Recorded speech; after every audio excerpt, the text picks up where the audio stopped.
ठीक है बच्चों, हम लोग यहाँ पे स्टार्ट करते हैं एक्सरसाइज 4.3। तो एक्सरसाइज 4.3 बच्चों ये ओल्ड एनसीईआरटी में है, लेकिन जो न्यू वाली एनसीईआरटी है उसमें एक्सरसाइज 4.3 आपकी 4.4 है, बेसिकली ओल्ड वाली एनसीईआरटी। तो बच्चों मैं आपको फिर से इंडिकेट कर दूं, एक्सरसाइज 4.3 न्यू वाली एनसीईआरटी में डिलीटेड है, लेकिन ओल्ड वाली एनसीईआरटी में 4.3 इंक्लूडेड है। तो आपको ध्यान देना होगा, मैं जो अभी आपके साथ डिस्कशन कर रहा हूँ ये ओल्ड वाली एनसीईआरटी की एक्सरसाइज डिस्कस कर रहा हूँ 4.3। तो बच्चों यहाँ पर आप देखिएगा, कुछ क्वेश्चंस मैं आपको सिखा देता हूँ। सबसे पहले फर्स्ट क्वेश्चन क्या लिखा हुआ है, find the roots of the following quadratic equations if they exist by the method of completing the square। तो बच्चों यहाँ पे पहले तो आपको चेक करना है कि रूट एग्जिस्ट करते हैं कि नहीं करते हैं। अगर करते हैं तो आप उसको फाइंड करने के लिए क्या यूज करेंगे, आप उसको यूज करेंगे फैक्टराइजेशन नहीं क्वाड्रेटिक फॉर्मूला, आप यूज करेंगे bye method of completing the square. तो कंप्लीटिंग द स्क्वायर वाले मेथड को यूज करके आप इसके रूट्स को क्या करेंगे, फाइंड करेंगे। तो बच्चों ये फर्स्ट क्वेश्चन है, पहले आप फर्स्ट क्वेश्चन को ध्यान से देखिए कि हम पहले करते क्या है इस तरह के क्वेश्चंस में। सबसे पहले बच्चों हम अगर एग्जाम में कर रहे होंगे तो हम इस इक्वेशन को ax स्क्वायर, सब बच्चों ध्यान से देखिएगा, सबसे पहले हम इस इक्वेशन को ax square plus bx plus c equal to 0 से कंपेयर करेंगे। जब कंपेयर करेंगे तो बच्चों हमारे पास a क्या आएगा 2, b क्या आएगा -7 और c क्या आएगा 3। रूट्स के नेचर को चेक करने के लिए बच्चों हम डिस्क्रिमिनेंट चेक करते हैं। तो डिस्क्रिमिनेंट क्या होता है, b स्क्वायर माइनस 4ac। तो ये हो गया बच्चों b स्क्वायर माइनस 4a और ये हो गया c। अब बच्चों अगर हम इसको सॉल्व करेंगे तो ये हो जाएगा 49 और ये हो जाएगा 4 2 जा 8, 8 3 जा 24, यानी कि 49 माइनस 24, 49 माइनस 24 होता है 25। तो बच्चों डिस्क्रिमिनेंट क्या आ रहा, ग्रेटर देन 0 आ रहा। इसका मतलब इसके क्या होंगे, 2 रियल एंड डिस्टिंक्ट रूट्स।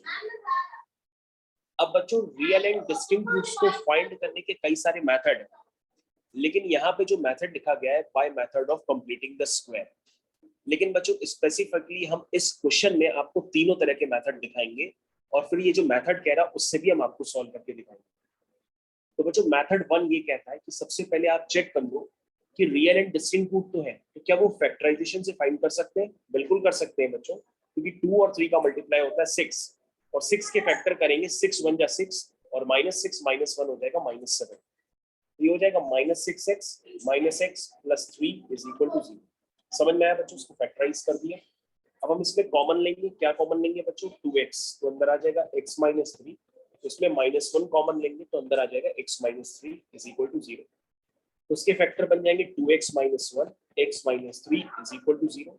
तो यहाँ से बच्चों x की वैल्यू आएगी हाफ और x की वैल्यू आ जाएगी 3। तो बच्चों x की वैल्यू हाफ और 3 निकल के आ गई। This is your method 1। और बच्चों अगर हमें इसी क्वेश्चन को मेथड 2 से करना है तो मेथड 2 से हम कैसे करेंगे, हम करेंगे यूजिंग क्वाड्रेटिक फॉर्मूला, जिसको हम लोग घराचार्य फॉर्मूला भी कहते हैं। तो using quadratic formula, quadratic formula बच्चों मैंने आपको बहुत बार सिखाया है। वो क्या होता है, x is equal to -b plus minus square root of d, d की वैल्यू होती है b स्क्वायर माइनस 4ac whole divided by 2a, whole divided by 2a। इसको यूज करते हैं बच्चों। तो बच्चों यहाँ पर अगर हम सारी वैल्यूज पुट करेंगे तो आप हमको बताएंगे b कितना है, तो आप b कहोगे कि सर b आपका -7 है।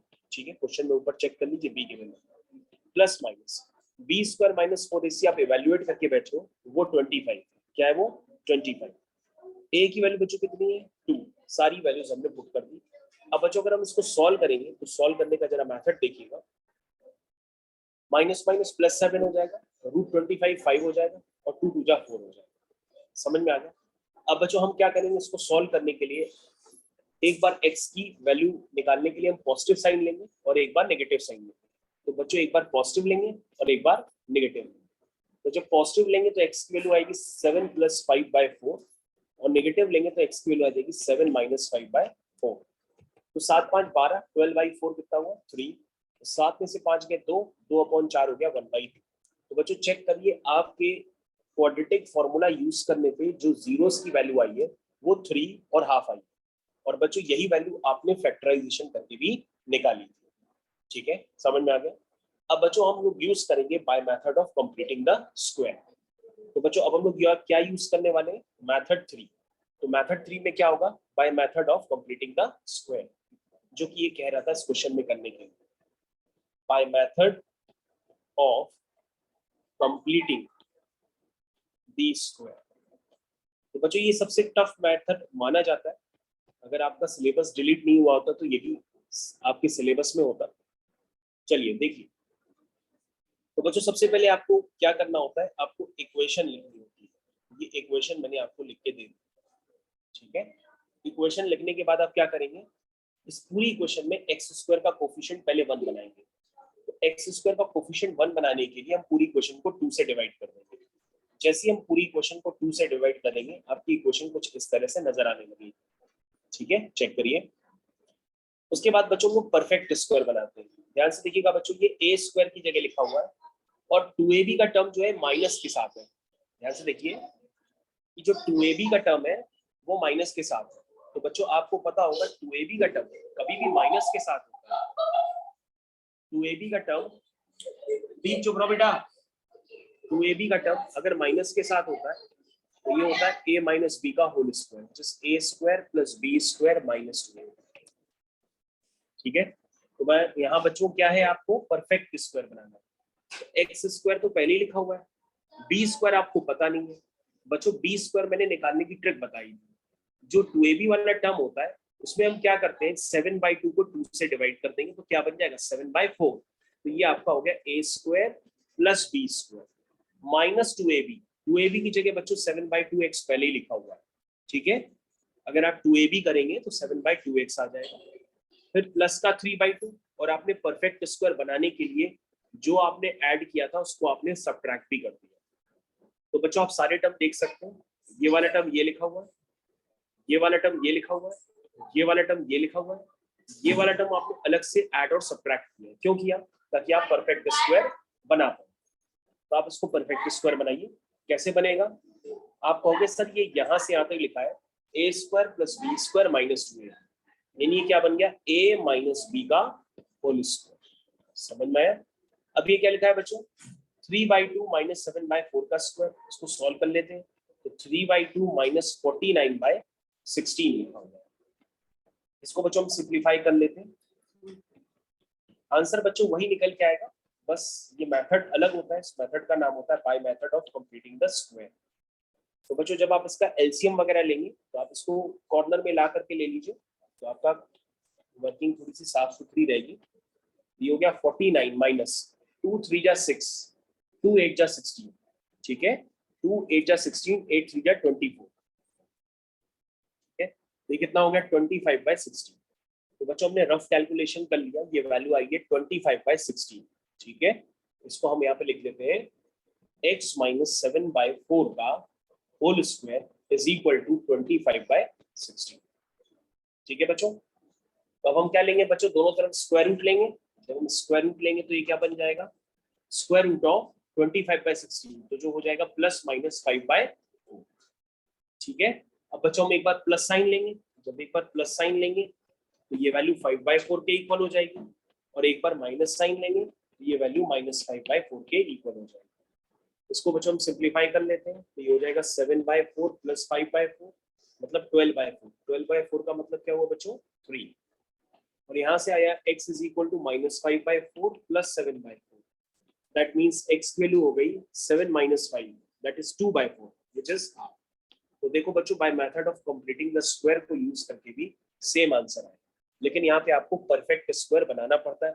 परफेक्ट स्क्वायर बनाने के लिए क्या डील करनी पड़ती है, कैसे समझते हैं, वो मैंने सारी आपको बातें बताई, ठीक है। समझ में आया। तो मैंने आपको ट्रिक बता दी थी कि जब भी आपको बी निकालना हो तो बी निकालने के लिए आप 2ab वाला टर्म चेक कर लिया करो। 2ab वाला टर्म अगर माइनस का है तो a माइनस बी का होल स्क्वायर बनता है, 2ab वाला टर्म प्लस का है तो a प्लस बी का होल स्क्वायर बनता है। तो ये आपका 2ab वाला टर्म है। आपको यहाँ पे बस ध्यान देना होगा कि अगर x का कोफिशिएंट 7/2 है तो आप b निकालने के लिए 7/2 को 2 से डिवाइड कर दो, तो आपका b आ जाएगा 7/4। बस उसी b को ऐड और सब्ट्रैक्ट करना है, तो आपका a माइनस बी का होल स्क्वायर बनके क्रिएट हो जाएगा। तो बच्चों ये 3 मेथड होते हैं करने के। तो बच्चों आपके पास जो क्वेश्चन दिया गया था, अगर आप उस क्वेश्चन का सॉल्यूशन लिखेंगे तो सबसे पहले उसमें कहा था नेचर ऑफ रूट्स चेक करो, तो नेचर ऑफ रूट्स आपने चेक कर लिया, रियल एंड डिस्टिंक्ट रूट है। फिर वो कह रहा है रूट्स निकालो bye method of completing the square से, तो आपको इस मेथड को यूज करके रूट्स निकालने पड़ेंगे।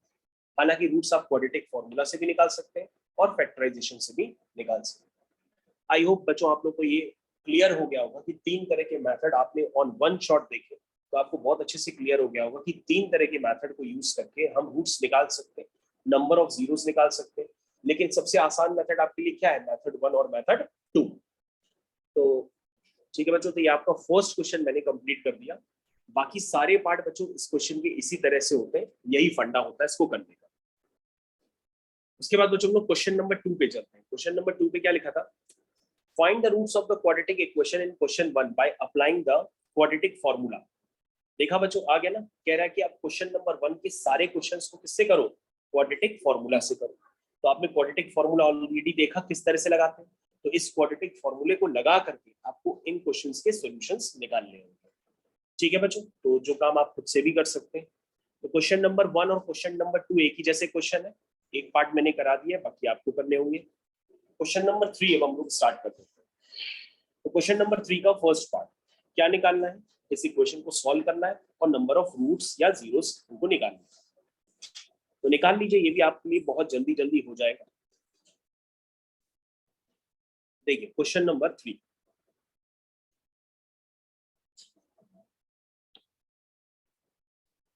ये बच्चों आपके पास इक्वेशन। सबसे पहले क्या करिए आप, यहाँ पे लिखिए x, एलसीएम ले लिया, ये हो जाएगा एक्स स्क्वायर -1।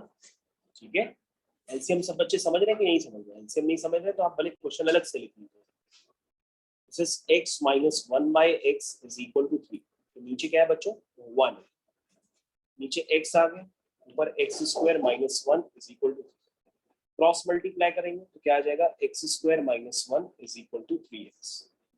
तो ये हो जाएगा x square -3x - 1 is equal to 0। ठीक है, ये क्वेश्चन हो गया। अब बच्चों आपको क्या निकालने हैं? इसके नंबर ऑफ रूट्स निकालने हैं। ये तो कहा था इस क्वेश्चन में, क्या निकालने हैं? रूट्स निकालने हैं। तो बच्चों आप इसको सॉल्व करना है आपको। आपको लग रहा है कि ये फैक्टराइज हो सकती है? फैक्टराइज तो नहीं हो पाएगी। तो सबसे पहले आप इसका डी निकालना। डी क्या होगा? बी स्क्वायर -4 a1 c है -1। तो डी कितना हुआ? 9 + 4, 9 + 4 कितना हुआ? 13। 13 ग्रेटर देन 0 हो गया। इसका मतलब इसके 2 रियल और डिस्टिंक्ट रूट्स। समझ में आ गया? ए बच्चों आपका 1 है, बी आपका -3 है और सी आपका -1। स्टार्ट करें। कैसे निकालेंगे? क्योंकि बच्चों फैक्टराइज तो कर नहीं सकते, तो क्वाड्रेटिक फॉर्मूला यूज कर लीजिए, which is x is equal to -b plus minus under root of b square minus 4ac upon 2a। लगा दिया। तो ये बच्चों क्या बन गया? ये बन गया 3 + -√13 upon 2।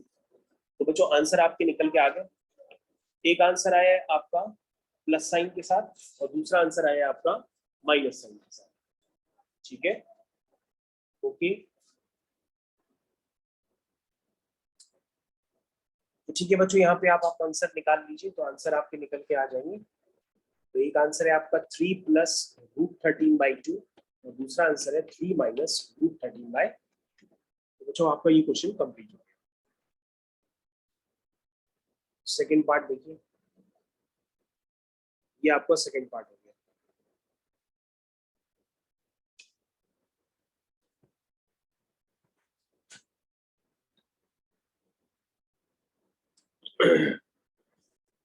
तो बच्चों हम लोग सेकंड पार्ट को कंप्लीट करते हैं।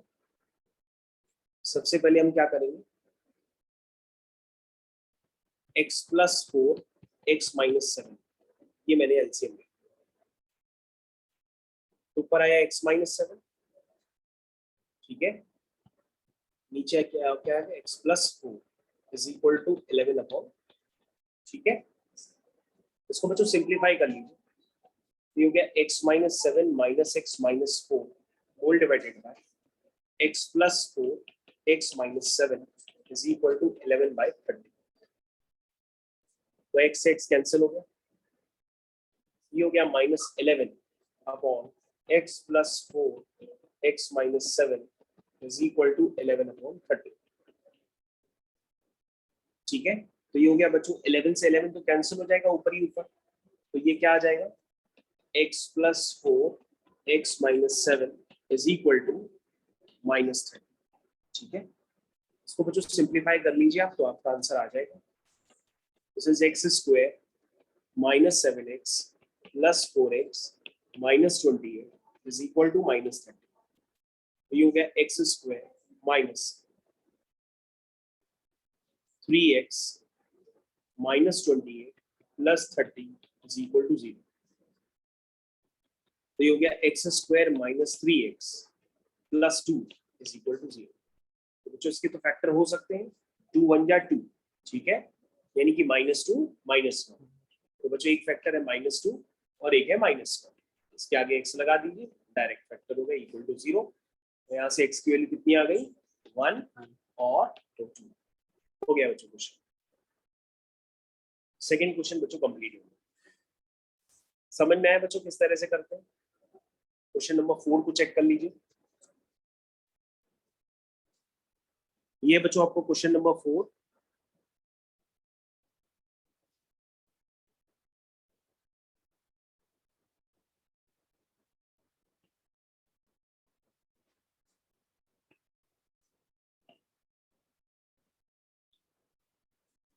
क्वेश्चन नंबर 4 को बच्चों हम लोग कंप्लीट करेंगे। क्या लिखा हुआ है? The sum of reciprocals of Rahman age 3 years ago and 5 years from now is 1/3। तो पहले बच्चों लेट कर लो, लेट द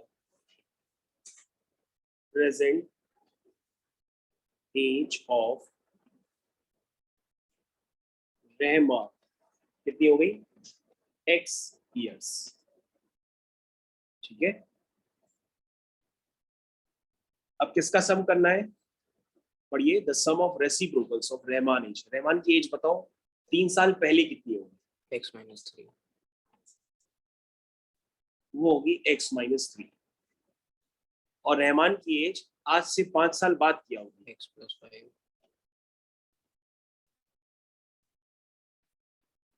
x प्लस 5। अब ये जो इनकी एज है, इनकी एज के रेसिप्रोकल का सम, यानी x माइनस 3 का रेसिप्रोकल और x प्लस 5 जो एज है उसके रेसिप्रोकल। अब ये रेसिप्रोकल का जो सम है बच्चों वो कितना है? 1/3। ठीक है, रेसिप्रोकल का सम क्या है? 1/3। तो बच्चों हमें क्या करना होगा, उसको सॉल्व कर लेते हैं। ये फैक्टर आ गए x minus 3 x plus 5, solve कर लीजिए। ऊपर आएगा x plus 5 plus x minus 3 is equal to 1/3। ठीक है, करते हैं बच्चों उसको आगे। x प्लस x हो गया 2x, 5 माइनस 3 हो गया 2, whole divided by x minus 3 x plus 5 is equal to 1/3। अब बच्चों आप क्रॉस मल्टीप्लाई करके इसको सिंप्लीफाई कर लीजिए, आपका x आ जाएगा। x आ जाएगा तो रहमान की प्रेजेंट एज आ जाएगी, क्योंकि प्रेजेंट एज उसकी x। तो 3 times 2x plus 2 is equal to, multiply कर लो बच्चों नीचे भी, x square plus 5x minus 3x minus 15। तो ये हो जाएगा बच्चों 6x plus 6 is equal to x square plus 2x minus 15। ठीक है, तो ये हो जाएगा x square plus 2x minus 6x minus 15 minus 6 is equal to 0। हो गया x square minus 4x minus 21 equal to 0। बच्चों क्या होता है 7 3 या 21? तो रूट्स आपको क्या दिख रहे हैं? -7 प्लस 3। क्या दिख रहे हैं? -7 प्लस 3, ये तो दिख रहे हैं, क्योंकि -7 प्लस 3 क्या होगा? -4 हो जाएगा। अब इसमें x ऐड कर दो, तो ये फैक्टर हो गया बच्चों। तो यहाँ से x की 2 वैल्यूज आएंगी, एक 7 आएगी, एक -3 आएगी। -3 तो पॉसिबल नहीं होती एज, क्योंकि एज कभी नेगेटिव हो नहीं सकती। तो x की वैल्यू क्या आ जाएगी? 7। तो आपका आंसर आ जाएगा रहमान प्रेजेंट एज इज 7। ठीक है बच्चों, समझ में आ गया? क्वेश्चन नंबर 4 कंप्लीट है। क्वेश्चन नंबर 4 कंप्लीट हो जाने के बाद बच्चों इसमें रिमेनिंग क्वेश्चंस भी और हैं, जो ऑलरेडी मैं क्लास में डिस्कस कर चुका हूँ मॉड्यूल के क्वेश्चंस के साथ। ठीक है, ओके बच्चों, आज की क्लास यहीं तक रखते हैं। Thank you.